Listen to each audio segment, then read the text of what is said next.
Você está sintonizado no Agenda Econômica da TV Senado. O aniversário de 50 anos de Brasília representa um tema oportuno para uma reflexão a fim de medirmos os saltos que o Brasil deu a partir da era Kubitschek.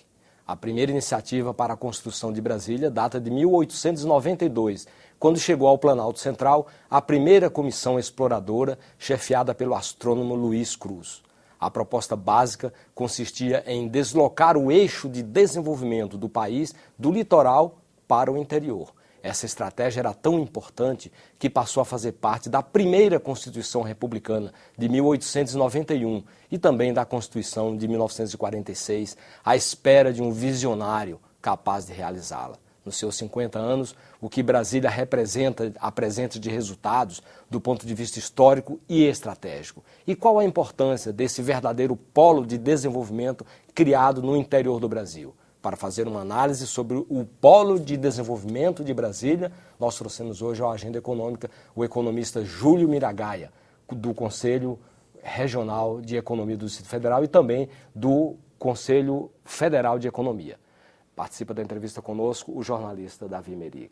Professor, muito obrigado pela sua presença aqui nos estúdios da TV Senado. Pois não.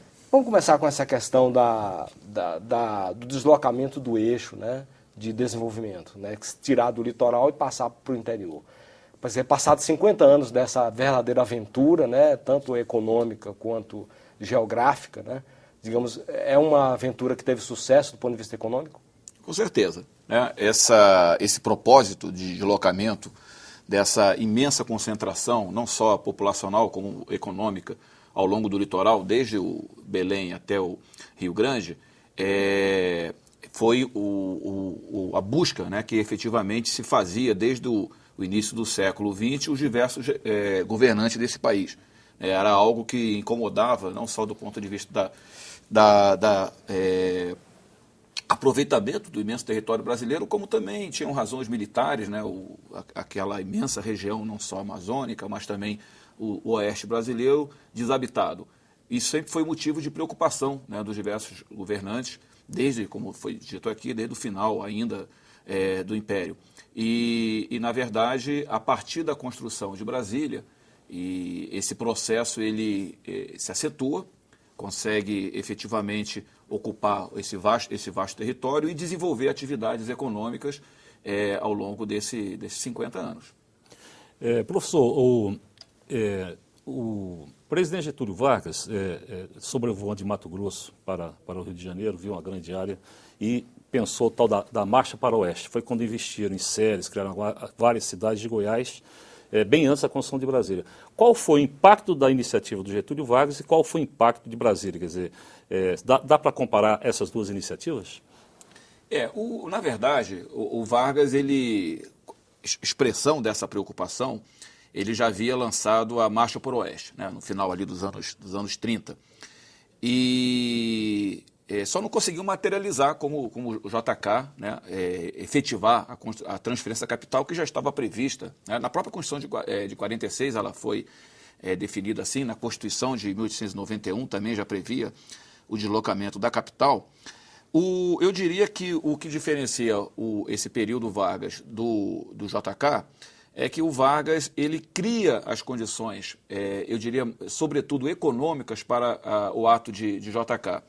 Porque até 1930, a centralização no país era muito baixa. Né? O controle, né, o domínio político, na verdade, não se dava pelo governo federal. Se dava os diversos governos dos estados, né? E principalmente, a gente sabe, São Paulo e Minas Gerais, na chamada política do café com leite.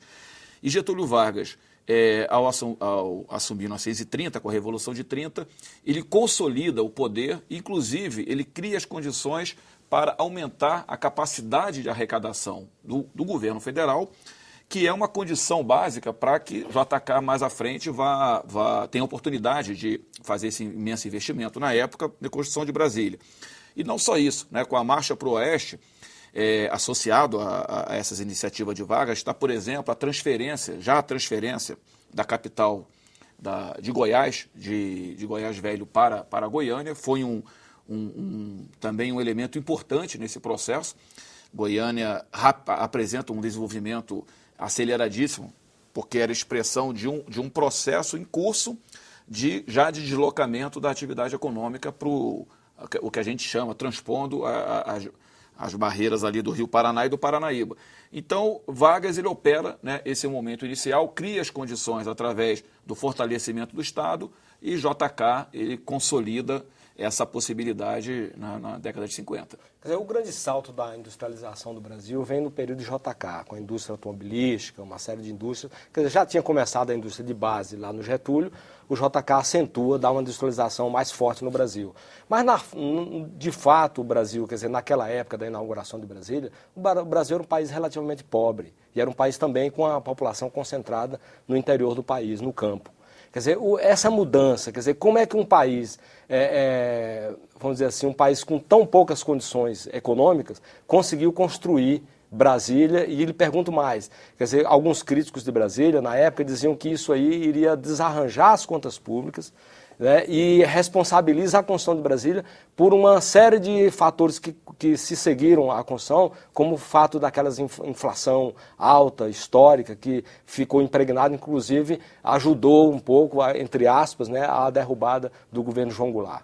Como é que o senhor analisa isso? Isso é fato, né? Como eu estava dizendo, a capacidade de investimento do Estado brasileiro, nesse período, nas décadas de 40, 50, apesar do fortalecimento vindo pós-Vargas, ainda era muito baixa, né? Assim, sem termos de comparação com a capacidade de investimento que tem hoje o governo federal.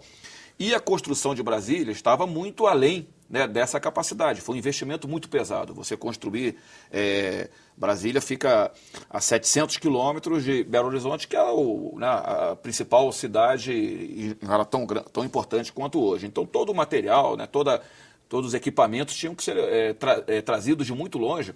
E esse investimento estava além dessa capacidade de investimento. Isso teve um reflexo nas contas públicas, né? De alguma forma, desorganizou as contas públicas, mas foi uma aposta que JK fez, mirando essa possibilidade de proporcionar ou de intensificar esse processo de interiorização da economia brasileira, né? Então, eu diria assim, que foi o preço que teve que ser pago, né, nessa empreitada. E gerou inflação, isso? Gerou inflação. A partir do momento que as contas públicas se desorganizaram, o país teve que emitir moeda, isso realmente...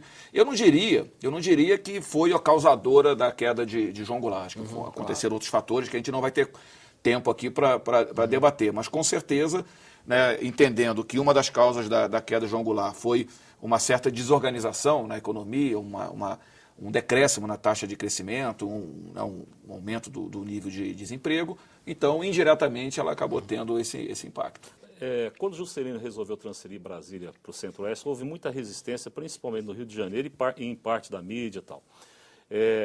Brasília foi decisiva para o desenvolvimento do Centro-Oeste ou sem Brasília o Centro-Oeste teria se desenvolvido da mesma forma? Teria se desenvolvido, mas não na dimensão que aconteceu, né, pós-60. Como já tinha dito, havia um processo de deslocamento populacional e de atividades econômicas da faixa litorânea em direção ao interior do Brasil, né? Não só ao oeste, mas também à bacia amazônica. Em 1900, a população, só para dar uma noção, a população do chamado Oeste Expandido, que além das quatro unidades da Federação, Distrito Federal, Goiás, Mato Grosso e Mato Grosso do Sul, também incorpora o Tocantins e Rondônia, que são desmembramentos de Goiás e do Mato Grosso. A população dessas 6 unidades era de 370 mil pessoas, o que correspondia a 2% do total nacional. Muito pouco, uma imensa região. Em 1960, essa população já cresce para 3 milhões de habitantes, representando 4% de uma população já de 70 milhões, em 60. E hoje ela representa quase 10% da população total, que é da ordem de 190 milhões, e aqui no Oeste temos 17 milhões e 100 mil habitantes. Então, o que aconteceu é que Brasília ela funciona como elemento propulsor desse processo de ocupação do Oeste. Isso não só em termos populacionais, em termos econômicos, por exemplo, já em 60, principalmente a partir da década de 30, havia um processo que a gente chama de transposição ali da barra do Rio Paraná e Paranaíba, do oeste de São Paulo em direção à fronteira do antigo Mato Grosso e de Triângulo Mineiro e Goiás. É um processo que, né, é determinado aí pelo deslocamento da produção de alimentos, principalmente arroz, milho, né, e da produção pecuária para essas regiões, deslocados pela expansão do café.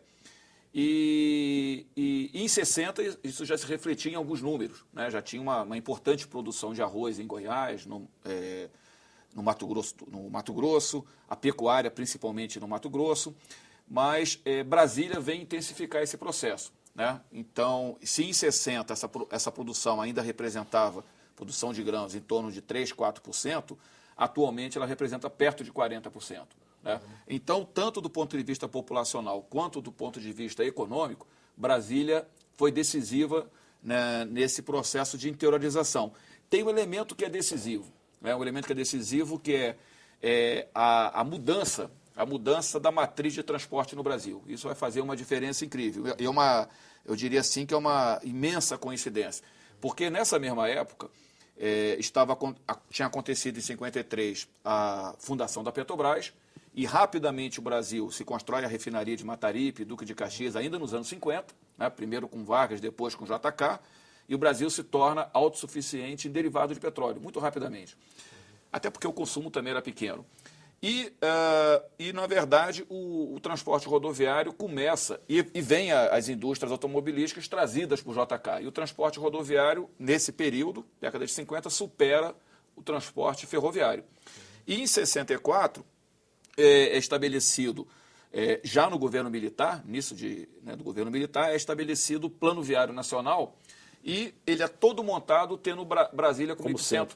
Né? Então você tem as várias radiais, né, de a 010 até a 090, todas elas ligando Brasília a todas as regiões do Brasil. Né? Só a 090, que é para Manaus, que não está construída. Então isso facilitou demais, não só a recepção do fluxo migratório que vinha ou do Nordeste, ou do Sudeste, ou do Sul, de todas as regiões litorâneas em direção a Brasília, e